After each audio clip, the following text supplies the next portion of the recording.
All right, so I had one. There's a whole bunch of NBA stuff going on. We're getting down to we're in the home stretch. Basically, there's like 12 games left. Yeah, there's 11, 12 games. So the NBA topic that I thought was interesting because the reaction, I thought the reaction to something was pretty wild. So the Brooklyn Nets,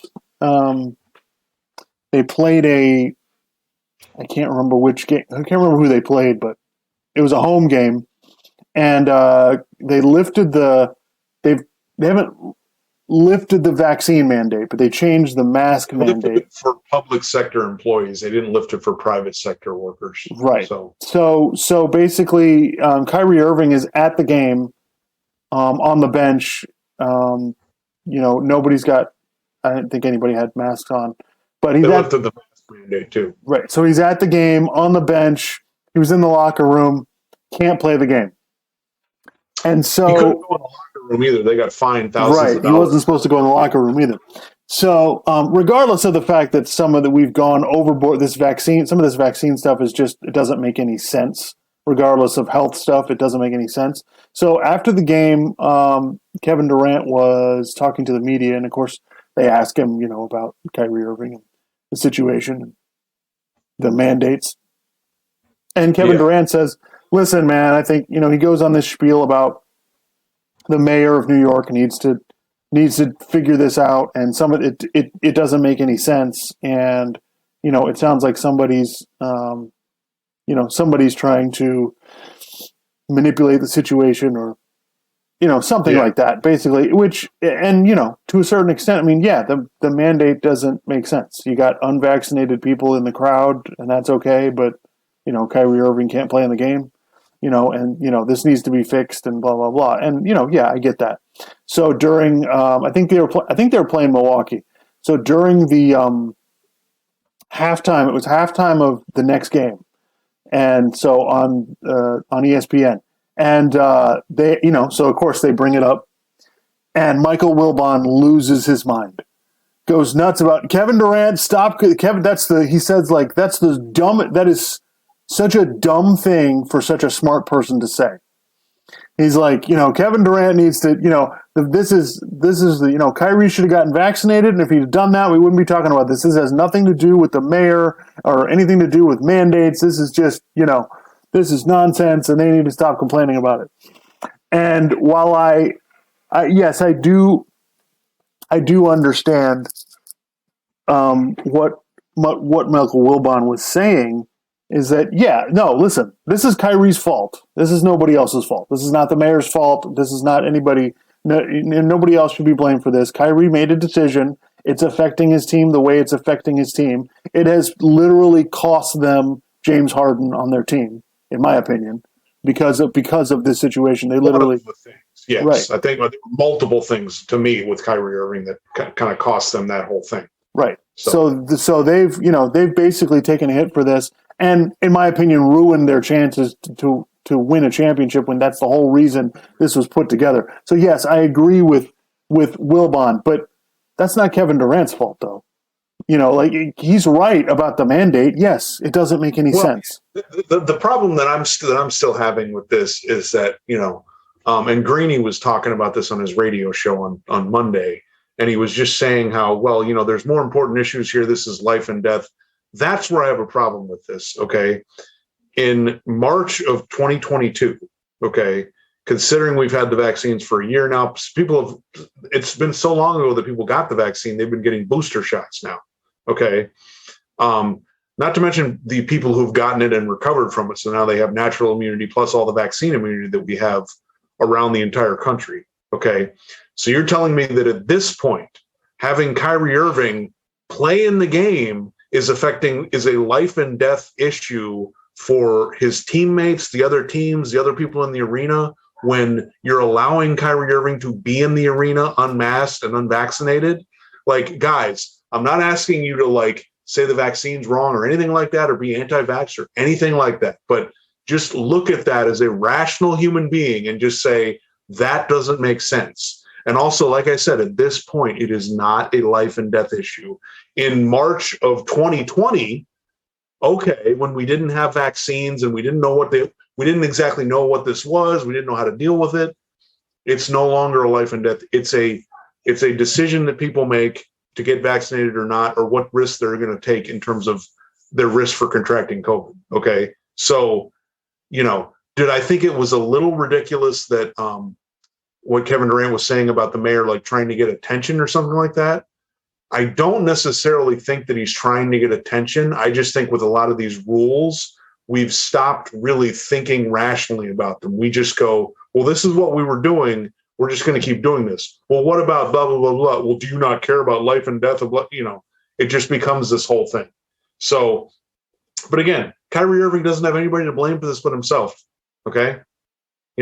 I get really annoyed when people, when you criticize some of these, like the vaccine mandates or different mask mandates or things like that, and then people all of a sudden lump you in like, oh, you're just anti-vax. It's like, no, I'm perfectly in support of the vaccine.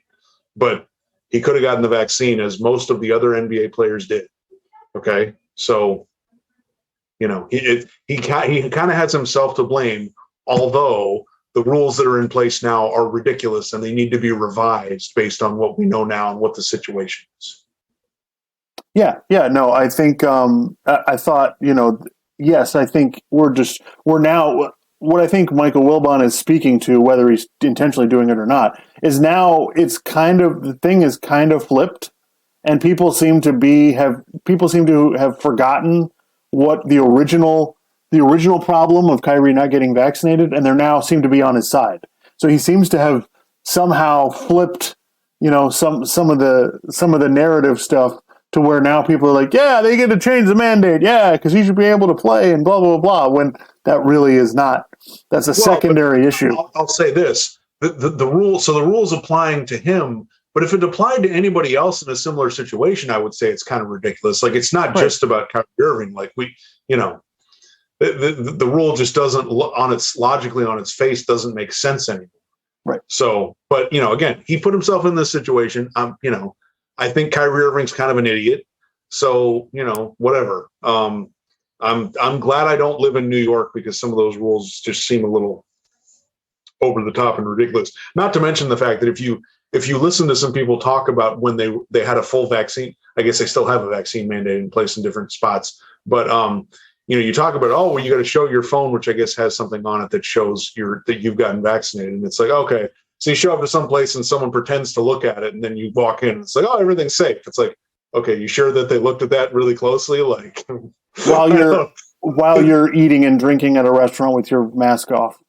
I mean, it's just none of this makes sense. And by the way, both things can be true, Michael Wilbon. Yes, the mandate does not make sense, and Kyrie Irving's a dumbass.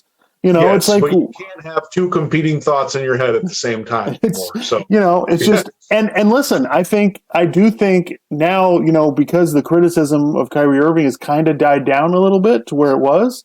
Now, I think Stephen A. Smith made a good point. He's like, listen, if we're going to give Kyrie Irving credit for scoring 60 points against Orlando, then we need to blame him when the Nets lose by a field goal, by one basket to Dallas, on a buzzer beater. Like, this is Kyrie's fault. Like, it's literally his fault that the team is kind of floundering and may not make the playoffs. Yeah. So, but that being said, the scenario that I've posited a few times on here about Brooklyn, right now they're in 8th, and so they may have to play Toronto in the play-in game, which means even if it's on the road, which it should be as long as they stay in 8th, Kyrie can't play. So if they lose that game, right, so they got to play Toronto, which Toronto is not going to be easy. They have Pascal Siakam and Scotty Barnes and some guys who can give Durant a hard time, and been there. They have a system, and they know what the hell they're doing. They know how to play together. They're not trying to rely on Ben Simmons, right. And that's the other thing. Good game scenario. Like, let me just say this. Like, when we talk about the NBA, like, you got to have like a top 5, top 7 player to even be in the consideration for being a title contender, right? But in a one-game scenario, like, for instance, the Miami Heat, if the Miami Heat were in the play-in tournament, I would like their chances. Why? Because, well, as people talk about Heat culture, which I know is like, it's kind of ridiculous they talk about that, but it's like, yeah, you know what? They're just going to go out, play hard, play defense. They know what they're doing. They got a good coach. Like in a 1-game scenario, that can matter. In a 7-game series, you're going to get beat by the better players. So Right. Yeah. So yeah, Brooklyn would have to go to Toronto, which, by the way, the Toronto fans are awesome. That place is going to be rocking. Okay. So they got to go there without Kyrie. And I'm glad you brought up Ben Simmons, because Ben Simmons is he going to play? He's having back tightness. Okay. There's a story now. He had to get an epidural for his back. So I don't know that he's even going to play this season. So your team, you are sending this team to Toronto. You've got Kevin Durant and a bunch of guys that are shorter than me, okay? And I'm 6'2", okay? So you got Kevin Durant and all these pips. No offense to Seth Curry and Kyrie Irving and Patty Mills and Goran Dragic, but they're small. They're going to get taken advantage of, by a bigger team. So, and by the way, and if they lose that game to Toronto, then they would have to play a home game again, a game that Kyrie Irving can't play in, against Charlotte or Atlanta. So this is not. It would be so funny for Brooklyn to go through all of this crap and then get to the playoffs, and it's just Kevin Durant and a bunch of guys. Because we saw what happened when it's just Kevin Durant and a bunch of guys. What happens? They run out of gas.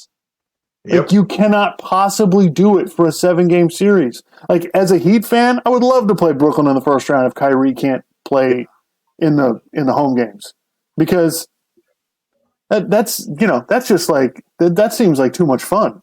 The small team, and I know everybody. Defense on one guy is a lot easier than defense on 2 like elite players. If you can just key in on one guy, Yeah, and the Heat have everything that you would need to defend that. They can defend a team who's basically relying on one scorer. I think the idea that I love this when I watch Inside the NBA and Charles Barkley says Brooklyn could be really dangerous. Dangerous to who? Yeah, I don't buy it. The other thing, speaking of things I don't buy. Yes, I know the Celtics have been playing really well lately. I'm sorry, man. Like, when they get into a playoff series, they're probably not going to have the best player in any playoff series they play in, number one. Number two, they have one reliable scorer. They have one guy. Again, you can stop that. What are the Celtics going to do if you take the ball away from Tatum? Yeah, Jaylen Brown can have a good game here and there, but he's not consistent every game. And it's like they barely have 5 guys you can depend on in a playoff series. So I think it's one of these things that we're reaching the point in the season where people get caught up in a bunch of regular season crap that doesn't matter. And you have to remember the playoffs are it's a totally different thing. Yep. Totally different thing. Yeah. I think look, we're Miami Heat fans. The Heat are good. They're a good regular season team. They got a nice team. Can they get out of the first round? I like their odds. The second round, if you got to play Milwaukee or Philadelphia, that's just too much talent for the Heat to deal with. The Heat do not have a truly elite player. Jimmy Butler is top 20, maybe in the league. Yeah, somewhere in there. 17, maybe. Yeah. I don't know. I don't want to underrate him. I really like him as a player, but he's not. He's not a top 10 player. He's not a top 7 player. Right. So and Bam Adebayo, he's nice. He's good. Right. Like it's not. Yeah, they have good. So, the Heat have good. The Heat have good players, and look, the Heat are in line. Like the Heat, I looked at it today. The Heat are 3 games up on for the 1 seed, so they might get the 1 seed, which would be great for them. They could get out of the first round, and depending on who it is in the second round, we'll see. Like if they play Boston or Chicago, I like my chances. So the other thing was Dallas has really been playing really well lately. This season, they've actually been really good on defense. I think they're ranked 6th in defense, that's quite an accomplishment for them. And the fact that this trade they made for Porzingis has kind of worked out. I mean, Spencer Dinwiddie hit 2 game-winning shots in the last week, and I think Dallas did the right thing. I think this trade really kind of helped them because now they have 3 guys now who can run the offense. Luka, Jalen Brunson, and Dinwiddie. So I really like where they're at. the team I'm worried about now is the Warriors. And now that, I mean, I was worried about them before. Don't get me wrong. I was worried before the season started. I was worried a month ago. I'm definitely worried now that Steph Curry has an injury that they're going to reevaluate in 2 weeks. This is a major concern. There, it's funny. Like the story comes out. Well, he'll be back for the playoffs. We'll see. Yeah. By the way, Anthony Davis still isn't back either. Right. So, I feel like that was like, we were like, oh, he'll be back soon. It's like, okay, I'm waiting. Yeah. Yeah. So now that Curry got injured, which I don't want to get too much into the play that happened. I thought it was ridiculous the way the Celtics acted, or not the Celtics, the way the Warriors and Steve Kerr acted when Curry got injured, as if Marcus Smart did it on purpose or something. He was diving for a loose ball. Like I don't understand how people get angry now about diving for a loose ball is not okay. Like what, nobody's trying to injure Steph Curry. Okay. I mean, my God. So that was ridiculous. But yeah, so now like the Warriors, like they just got Draymond back. Klay Thompson is, he's hit or miss. He's nowhere near where he was a couple of years ago. It's going to probably take him an off season to get to be somewhere close to where he was. So he's not the same guy, especially on defense. Well, Phoenix we're still waiting on Chris Paul. Right. So the West is weird that Bill Simmons I think it was Bill Simmons. He was saying like maybe Dallas can just they can get into these series and they can just, I don't know. Yeah. You really honestly could just look at the injury report. Who has their guys? Who's got all their guys? Dallas has everybody right now. Denver is a limited team, but they have everybody. I mean, I don't think Jamal Murray's back, but they have everybody on their team now is healthy. And so, I think like Kendrick Perkins was on First Take and basically said, that's it. The Warriors aren't winning the title this year. I didn't think they were winning the title this year anyway, but I think this makes it really difficult, especially because I was looking at the standings, Memphis has already passed Golden State, and Utah and Dallas might pass them now. So they might end up 4th or 5th playing Dallas or Utah in the first round. Especially if Curry's not, even if Curry plays, he's not going to be, he's not going to be 100%. So this could be scary for them. Like they could be in a world of problems. Phoenix, I think could win a first round series without Chris Paul if they had to. Just because whoever gets the 8th seed in the West, I mean, now granted, I wouldn't, it's funny. Like I think the Lakers are a mess, but if they get Anthony Davis back and they bench Russell Westbrook, which is what they should do, they're going to be a pain in the ass to play. They just are. Yeah. I mean, I don't know if you watch. I watched the highlights from the other game when LeBron passed Karl Malone for second. No, it was the game before that. The game against Toronto went into overtime. LeBron was out of his mind. He was blocking shots, getting rebounds, running the floor. I mean, he was unstoppable offensively. I don't think the Lakers are not a good enough team to win the title, but man, it is a problem. Like you get Davis and LeBron out there, it's just good luck stopping that. I don't know what you do. Right. So yeah, I think Phoenix, if they could get Chris Paul healthy by the end of the first round, I think they could be okay. They could be on track. But yeah, the West, I have no idea. No idea. East, I just feel like it's probably Milwaukee, but I think Philadelphia has a shot because they've got a lot of talent. And then outside of that, it's like, I don't know. Yeah. But it definitely could be it could be an interesting playoffs because especially the West. I don't fucking know. It's like you said, the injuries, and then just maybe someone's just going to have to be playing the right way at the right time and just kind of get through. I don't know. Yeah, the injuries, and then a lot of these teams are, Golden State and who else? Memphis are depending on young teams. Like they're depending on young players to win these playoff series, and that's really hard to do. Like, I know we all love the Warriors, the way they play, all of that stuff, but these guys have never played in big games before. Jordan Poole and Jonathan Kuminga and these guys, you don't know what's going to happen in playoff series. Yeah. So yeah, that's a bit of an issue. But yeah, I think this could be as wide open as ever. And listen, if they lift the mandate and Kyrie Irving can play every game, okay, maybe I change my Brooklyn stance a little bit. But a little bit, but I just think Kyrie. I was doing this the other day. I was counting Kyrie Irving playoff runs. Right? Okay. So let's do this. Ready? He never made the playoffs without LeBron. Right? Right. Okay. First year with LeBron, he's out for basically the entire playoffs. Plays in game 1 of the finals and then gets injured. So we got 1 injured year in the playoffs. The next 2 years he goes through healthy. So we got 1 injured year, 2 healthy years, right? Yeah. Goes to Boston, gets hurt. Okay. Right. So now we got 2 healthy years, 2 injured years. Next year, he's healthy, but they get bounced in the second round. So that's 3 healthy years, 2 injured years. Yeah. Right. Okay. And then what happens next? He goes to Brooklyn. The first year with Brooklyn in the bubble, he got injured. So so we got 3 injured years and 3 healthy years. And then what do we got? Last year, injured year. 4 injured years, 3 healthy years in the playoffs. That's it. That's Kyrie Irving. So he's gotten hurt more years in the playoffs than he stayed healthy.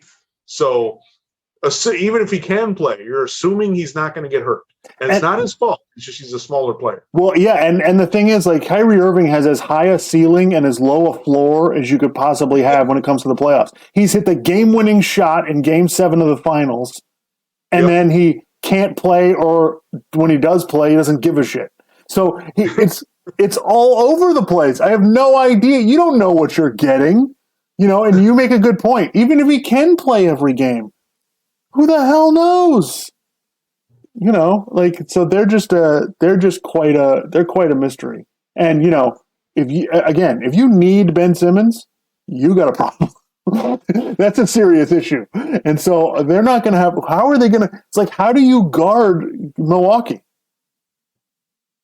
Yeah. What are you going to do? Like, you're going to put? Okay, they got Drummond, right? Okay, that's decent, but he can't guard Giannis.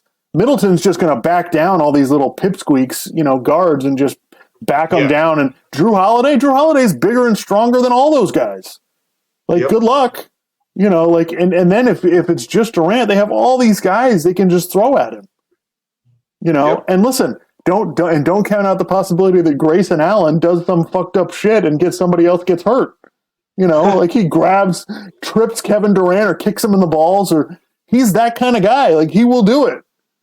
So, I wouldn't put it past him. Like, that would be one of the funniest things I would definitely look forward to. Is Grayson Allen just whacking Kevin Durant and just Kevin Durant getting pissed. Well, that's the other thing. Durant could get injured too. I mean, Yeah. So yeah, he's playing a lot of minutes. He's really, beating himself up over this. So. Yep. So, hey, he decided to hitch his wagon to Kyrie Irving. So.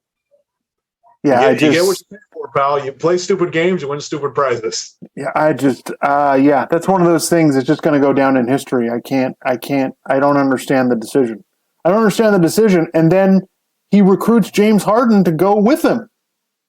Like, come over. Kyrie's fine. It's okay. Blah, blah, blah. And it's like, what's wrong with this guy? Yeah. So, all right. Anyway. Yeah, I think we're good. I don't have anything else. All right, folks. So, yeah, we'll catch up with you soon. One thing I'd like to do is before the play, we got to do a little NBA playoff preview, but that's still still a couple weeks away. And, and we'll see what happens with, I can't imagine there's any more big NFL moves, but you never know. Yeah, who knows? I haven't checked Baker Mayfield's Instagram in the last 5 minutes, so we'll see. All right, folks. Take care. Later.